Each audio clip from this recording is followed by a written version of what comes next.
Hello friend, જય શ્રી કૃષ્ણ. શ્વેતાસ કિચનમાં આપનું હાર્દિક સ્વાગત છે. દાળ ફ્રાય તો તમે ઘણીવાર ખાધી હશે, પણ શું તમે ક્યારે મિક્સ દાળ ફ્રાય ટ્રાય કરી છે? આ દાળ ફ્રાય તમને ભાખરી કે વાટી સાથે ખૂબ જ સરસ લાગે છે. અને જો આવી દાળ ફ્રાય મળી જાય તો શાકની પણ જરૂર નથી પડતી. તો ચલો જોઈએ રેસીપી. મિક્સ દાળ ફ્રાય બનાવવા માટે મેં બધી જ દાળ મિક્સમાં લીધી છે.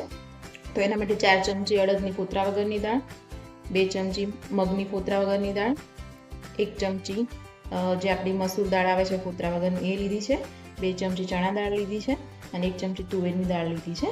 અહીં તમે પસંદ હોય તો તમે ફોતરાવાળી દાળ પણ લઈ શકો છો, પણ ઘણાને પસંદ ના હોય તો એ ફોતરા વગરની લઈ શકે છે. અને કોઈ દાળ તમને પસંદ ના હોય તો તમે સ્કીપ પણ કરી શકો છો. દાળના વઘાર માટે મેં એક નંગ ટામેટું લીધું છે, એક મીડિયમ સાઇઝની ડુંગળી લીધી છે, 2 લીલા મરચાં લીધા છે અને 6 થી 7 લસણની કળીઓ લીધી છે. આટલી દાળના માપથી તમે 4 થી 5 વ્યક્તિઓના દાળ ફ્રાય બનાવી શકો છો. બાકી ક્વોન્ટિટી તમારી પ્રમાણે તમે એડજસ્ટ કરી શકો છો. હવે આ બધી દાળને એક બાઉલમાં લઈ અને 4 થી 5 વાર આપણે પાણીથી સરખી રીતે ધોઈ લઈશું.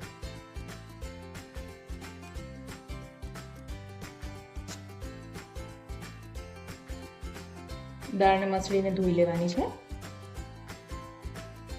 તો દાળને મેં સારી રીતે ધોઈ લીધી છે. હવે 1 ગ્લાસ પાણી એડ કરી અને અડધી કલાક માટે આ દાળને આપણે પલળવા દઈશું.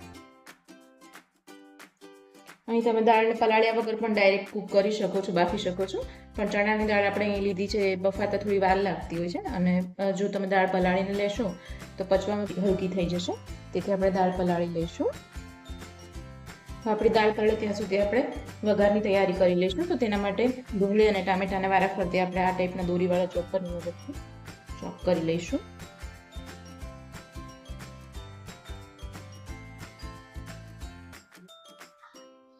ડુંગળી એકદમ સરસ ઝીણી ચોપ થઈ ગઈ છે, તો તેને પ્લેટમાં લઈ લઈશું.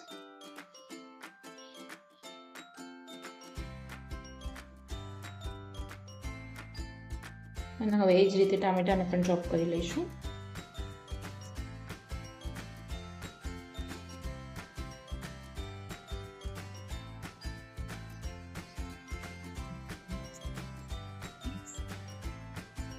આપણે ટામેટા પણ એકદમ સરસ ચોપ થઈ ગયા છે, તો તેને પ્લેટમાં કાઢી દઈશું. તમારી પાસે આ ટાઈપનું ચોપર ના હોય તો તમે ઝીણું કટ કરી શકો છો.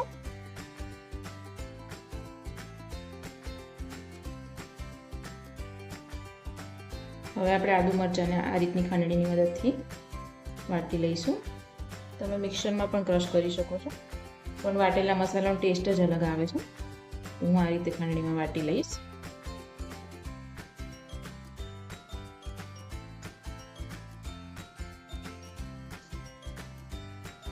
તમને પસંદ હોય તો તમે અહીંયા આદુનો ટુકડો પણ એડ કરી શકો છો. મેં અહીંયા સ્કીપ કરેલું છે. હવે દાળને મેં કુકરમાં લઈ લીધી છે અને અડધી કલાક પછી આપણી દાળ સરસ એવી પલળી ગઈ છે. તો હવે આપણે એમાં 1.5 ગ્લાસ જેટલું પાણી એડ કરીશું. એ પાણી વધારે એડ કરવાનું નથી, નહીં તો દાળ જ્યારે બાફવા મૂકીશું ત્યારે પાણી ઉભરાઈને બહાર આવશે. 1 ચમચી મીઠું એડ કરીશું,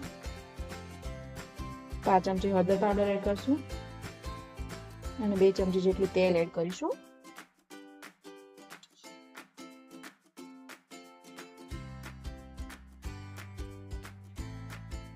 હવે આપણે કુકરના ઢાંકણા પર થોડું તેલ લઈ અને સીટીની બધી બાજુ ઢાંકણામાં બધી જ બાજુ આપણે તેલ લગાવી દેવાનું છે. આવું કરવાથી આપણી દાળ ઉભરાતી નથી. અને હવે કુકર બંધ કરી સીટી લગાવી અને 6 થી 7 વિસલ કરી લઈશું. હવે દાળના વઘાર માટે આપણે ગેસ ઉપર એક કઢાઈ રાખીશું. તેમાં 5 થી 6 ચમચી જેટલું તેલ એડ કરીશું. તેમાં 1 ચમચી ઘી એડ કરશું. તમને પસંદ હોય તો તમે એકલા ઘીથી પણ વઘાર કરી શકો છો, પણ અમારા ઘરમાં કોઈને પસંદ નથી એટલે મેં તેલ ઘી મિક્સ કર્યું છે.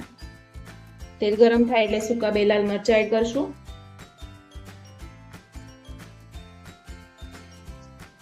એક ચમચી રાઈ એડ કરશું.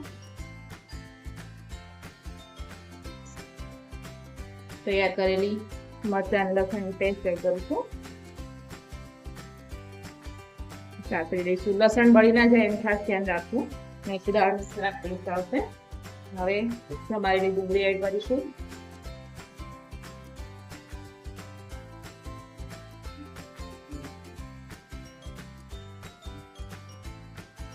થોડી વાર ચડવા દઈશું. ડુંગળી ચડી જાય એટલે ઝીણા ટામેટા એડ કરીશું.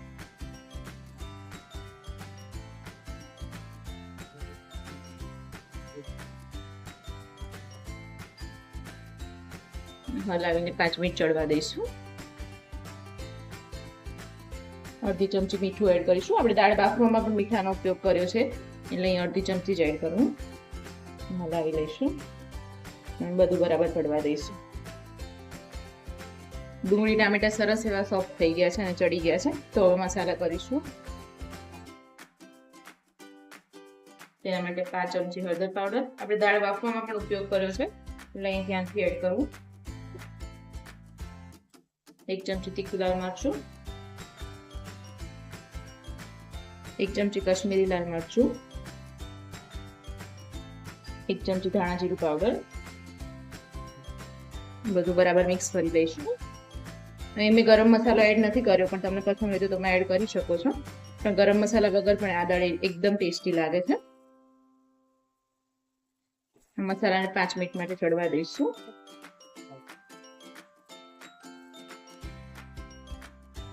તમે જોઈ શકો છો કે વઘારમાંથી એકદમ સરસ એવું તેલ છૂટું પડવા લાગ્યું છે. તો આપણો વઘાર એકદમ સરસ તૈયાર થઈ ગયો છે. 6 થી 7 વિસલ કર્યા પછી તમે જોઈ શકો છો કે આપણી દાળ સરસ એવી બફાઈ ગઈ છે. તો હવે આ દાળને આપણે વઘારમાં એડ કરીશું.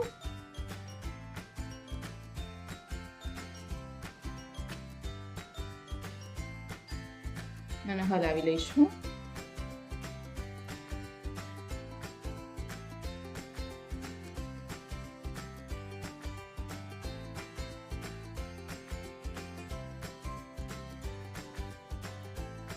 મને અહીં દાળ થોડી વધારે થીક લાગે છે એટલે હું અડધો ગ્લાસ ગરમ પાણી એડ કરીશ. જો તમારે પાણી એડ કરવું હોય તો તમે ગરમ કરીને જ કરજો, જેનાથી દાળનો કલર જળવાઈ રહે. તમને જો જાડી દાળ પસંદ હોય તો તમે પાણી એડ ના કરો તો પણ ચાલશે. હવે આ દાળને 5 થી 6 મિનિટ માટે આમ જ કૂક થવા દઈશું. વચ્ચે વચ્ચે થોડું હલાવી લેવું જેથી દાળ તળિયે ચોટે નહીં. હવે આપણી દાળ એકદમ સરસ ચડી ગઈ છે અને દાળ ફ્રાય સરસ તૈયાર થઈ ગઈ છે. તો ગેસ બંધ કરીશું. અહીં મારા ટામેટા થોડા ખટાશવાળા હતા એટલે મેં લીંબુ એડ નથી કર્યું, પણ તમને જો જરૂર લાગે તો તમારા ટેસ્ટ પ્રમાણે તમે લીંબુ એડ કરી શકો છો. દાળ ફ્રાયમાં દાળ થોડી આખી એવી હોય એ ટાઈપની જ હોય છે એટલે મેં અહીં એને વધારે પડતી કૂક નથી કરી. પણ તમને જો પસંદ ના હોય તો તમે વધારે પાણી એડ કરીને થોડી વાર વધારે કૂક થવા દેશો. દાળ સરસ એકરસ થઈ જશે. હવે આ દાળને આપણે સર્વિંગ બાઉલમાં લઈ લઈશું.